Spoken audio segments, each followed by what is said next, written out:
Bonjour et bienvenue dans ce tutoriel. Nous allons découvrir le projet Lambda qui est la plus grande évolution de Java.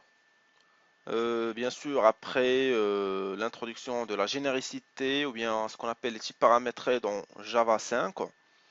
Donc, le projet Lambda il comporte deux volets. Donc, le premier volet, en fait, il sert à simplifier la manipulation des collections, d'intégrer en utilisant bien sûr les lambda expressions afin de faciliter l'écriture, la lisibilité du code. Et puis on a le deuxième volet qui est l'intégration de la programmation fonctionnelle. Durant ce tutoriel, nous allons s'intéresser principalement aux expressions lambda. Nous allons voir ce que c'est que les interfaces fonctionnelles. Et on va voir bien sûr la syntaxe des expressions lambda à travers un exemple qui est simple et voir aussi l'inférence des types dans les lambda. Bien sûr, lambda ou bien le projet lambda c'est la JSR 335 et comme j'ai expliqué, il est divisé en deux volets. C'est la JDK 8 qui implémente en fait le projet Lambda. Donc vous aurez certainement besoin de Java 8. Là, il faut se rendre directement sur le site d'Oracle et faire le nécessaire afin de télécharger Java, la JDK 8. Puis vous aurez bien sûr besoin d'un IDE. Là pour ce tutoriel, je vais utiliser la dernière version d'Eclipse qui est la version Luna. Il vient de sortir le 25 juin. Pourquoi je vais l'utiliser en fait? Parce qu'il supporte Java 8. Ce que nous allons voir dans ce tutoriel. Sans plus tarder, nous allons utiliser notre IDE. Nous allons créer un projet. Le projet qu'on va créer, je vais le nommer par exemple les expressions lambda. Ici, vous voyez que j'utilise la JVM 1.8 ou bien Java Standard Edition. Je clique sur Finish. Par la suite, la première chose qu'on va voir, c'est ce qu'on appelle les interfaces fonctionnelles. C'est quoi une interface fonctionnelle? C'est ce qu'on appelait auparavant des SAM ou bien Single Abstract Method. Et la nomination a changé à partir de la version Java 8. On les appelle aujourd'hui des interfaces fonctionnelles. Par rapport à l'interface qu'on va créer, on va la nommer tout simplement interface 1 par exemple. Et voilà, le package que je vais créer, je vais le nommer org.demo par exemple, point lambda, point interface. C'est là où je vais mettre mes interfaces. C'est quoi la particularité des interfaces fonctionnelles? En fait, les interfaces fonctionnelles, ils ont une particularité, c'est qu'ils ont uniquement une seule méthode. C'est ce qu'on appelait auparavant, j'ai dit les SAM ou bien Single Abstract Method. Nous allons créer une méthode qui retourne rien. On va l'appeler fonction 1 par exemple. Il ne prend aucun argument. On peut bien sûr annoter notre interface avec l'annotation at functional interface. Voilà. Donc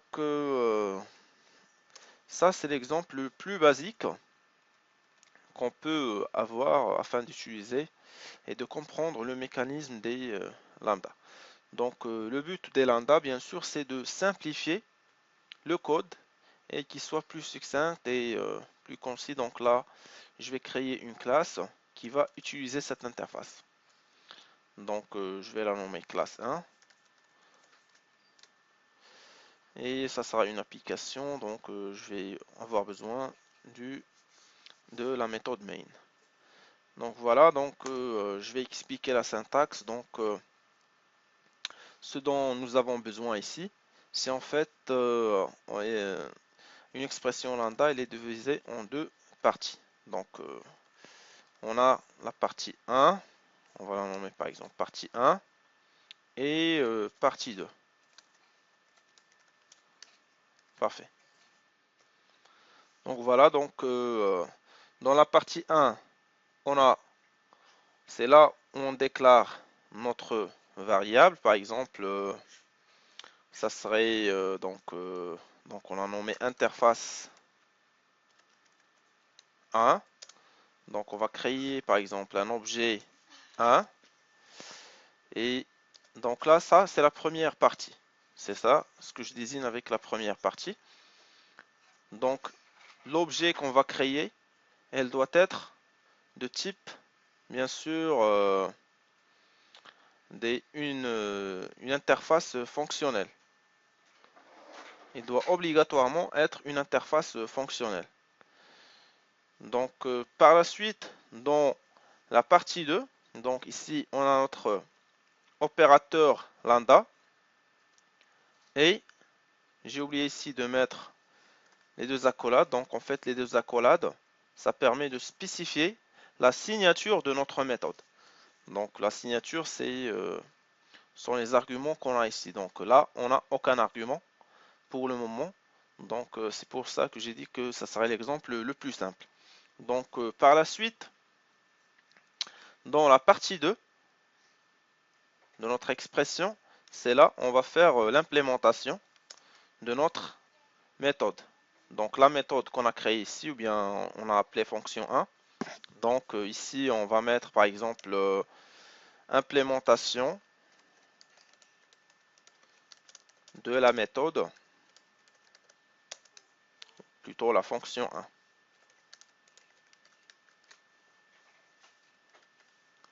Voilà, donc là on a deux parties.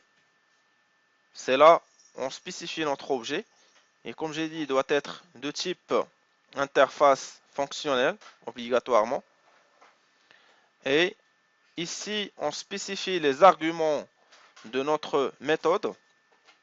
Et c'est dans la partie 2 qu'on définit l'implémentation de notre interface. Donc pour faire l'appel à cette méthode qu'on vient de définir, il se fait de faire object 1, ou plutôt objet 1, et puis on va appeler la fonction function.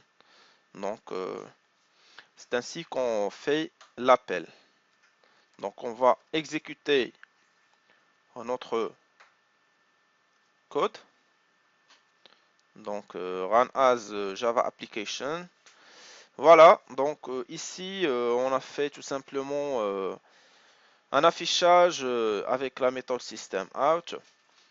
Donc ce qu'il faut retenir, c'est que ici on n'est plus obligé de dire par exemple qu'on va implémenter telle interface ou bien telle interface, et que pour faire l'implémentation de notre méthode, on utilise des expressions lambda qui facilitent énormément la tâche.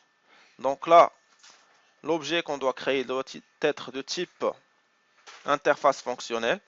Par la suite, ici, on spécifie les arguments et là, on spécifie l'implémentation. Bien sûr, ça, si on a uniquement une seule ligne de code. Donc, si on a plusieurs lignes de code, on peut bien sûr utiliser les accolades ouvrantes et fermantes. Donc, on va voir ça dans un autre exemple.